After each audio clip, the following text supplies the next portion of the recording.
పట్టణంతో పాటు Armoor revenue division పరిధిలోని అన్ని మండల కేంద్రాలలో విచ్చలవిడిగా గంజాయి విక్రయాలు జరుగుతూ ఉన్నాయని చెప్పనేసి అలాగే మా దృష్టికి తల్లిదండ్రులు తీసుకురావడంతో ఈరోజు మేము భారత కమ్యూనిస్ట్ పార్టీ సిపిఐ పార్టీగా ఆర్మూర్ ఏసీపీ గారికి ఇదే విషయాన్ని విన్నవిస్తూ మేము రిప్రజెంటేషన్ ఇవ్వడం జరిగింది.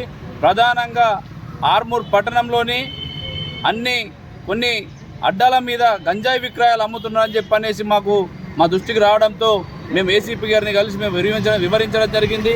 దీని మీద ఏసీపీ గారు సానుకూలంగా స్పందించి మేము ఖచ్చితంగా ఇవాళ గంజాయి మీద ఉక్కుపాదం మోపుతామని చెప్పనేసి సార్ కూడా ఇలా చెప్పడం జరిగింది. కాబట్టి ఇవాళ మండలాల కేంద్రాలకు కూడా మేము కోరింది ఒకటే, మిగతా మండలాలకు కూడా అన్ని పోలీస్ స్టేషన్లకు కూడా ఖచ్చితంగా మెసేజ్ ఇచ్చి ఇలా గంజాయి మీద ఉక్కుపాదం మోపాలని చెప్పని కోరుతూనే, అలాగే నూతన సంవత్సర వేడుకల సందర్భంగా ఇలా యువత అనేక రకాల మత్తు పదార్థాలకు బానిసలై ఇలా న్యూ ఇయర్ వేడుకలు అనేది ఘనంగా జరుపుకునే క్రమంలో ఇలా ప్రాణాలు పోయే పరిస్థితులు ఉన్నది. కాబట్టి ఖచ్చితంగా దాని మీద కూడా ప్రత్యేక శ్రద్ధ చూపెట్టి ఇలా న్యూ ఇయర్ వేడుకలకు కూడా భద్రత కూడా పెంచాలని చెప్పనేసి మేము కోరడం జరిగింది.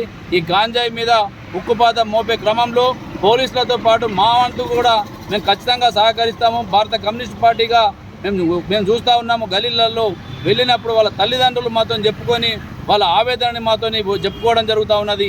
అయ్యా, నా కొడుకు ఇంతకుముందు పని పోయేది ఉండే, కానీ ఇప్పుడు గాంజాయికి అలవాటు పడి మొత్తానికి పని ఎత్తలేడు, ఇలా మా మీదనే మమ్మల్ని చంపడానికి ఇలా ఉల్టా మాకు తయారైండు. కాబట్టి ఈ గాంజాయి మీద ఇలా ఉక్కుపాదం మోపేందుకు మీ వంతుగా భారత కమ్యూనిస్ట్ పార్టీగా కూడా మీరు కృషి చేయాలని చెప్పనేసి తల్లిదండ్రులు మాకు చెప్పడం జరుగుతుంది. కాబట్టి పోలీస్ యంత్రాంగానికి అలాగే ఏసీపీ గారికి మేము ప్రత్యేకంగా విన్నవించే విషయం ఏమనగా, దీని మీద ఖచ్చితంగా తల్లిదండ్రులని కాపాడాల్సిన బాధ్యతలో కొడుకులను కూడా ఇలా అనేక రకాల కోల్పోవాల్సిన పరిస్థితి తల్లిదండ్రులకు దాపురిస్తుంది. కాబట్టి ఈ గాంజాయి మహమ్మారి మీద ఉక్కుపాదం మోపాలని చెప్పి మేము సందర్భంగా కోరుతా ఉన్నాం.